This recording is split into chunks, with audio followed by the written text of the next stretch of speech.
রাতটা ছিল নিস্তব্ধ। মায়া জানালার পাশে বসে চাঁদের দিকে তাকিয়েছিল।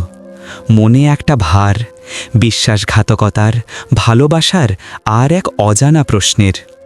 রাকিব ছিল তার স্বামী, ভালোবেসে বিয়ে করেছিল, কিন্তু কিছুদিন পর সে আর একজন মেয়েকে বিয়ে করে ফেলে। খবরটা যখন মায়া জানতে পারে, তার বুকটা হিম হয়ে যায়।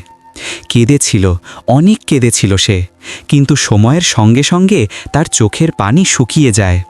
একদিন নামাজ শেষে কুরআন খুলে বসে সে।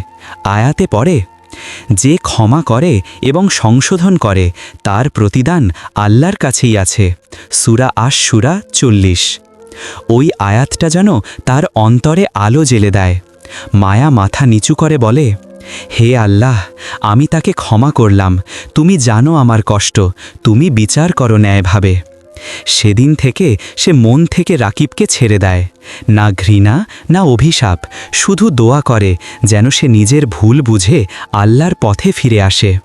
মাসখানেক পর এক রাতে রাকিব দরজায় এসে দাঁড়ায়, চোখে পানি, কণ্ঠ কাঁপছে। মায়া, আমি ভুল করেছি, তুই যদি না ক্ষমা করিস আমি নিজেকে ক্ষমা করতে পারবো না। মায়া শুধু বলল, আমি তো আগেই ক্ষমা করেছি, কিন্তু মনে রেখো, মানুষকে ক্ষমা করা সহজ, আল্লাহর কাছে ক্ষমা পেতে তোর তওবা সত্য হতে হবে। রাকিব তখন মাথা নিচু করে কেঁদে ফেলে। সেই রাতে দুজনেই আল্লাহর দরবারে মাথা নিচু করে কেঁদেছিল, একজন ক্ষমার জন্য আর একজন ক্ষমা দেওয়ার জন্য।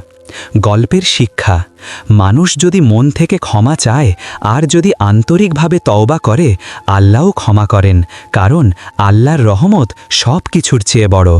হৃদয়।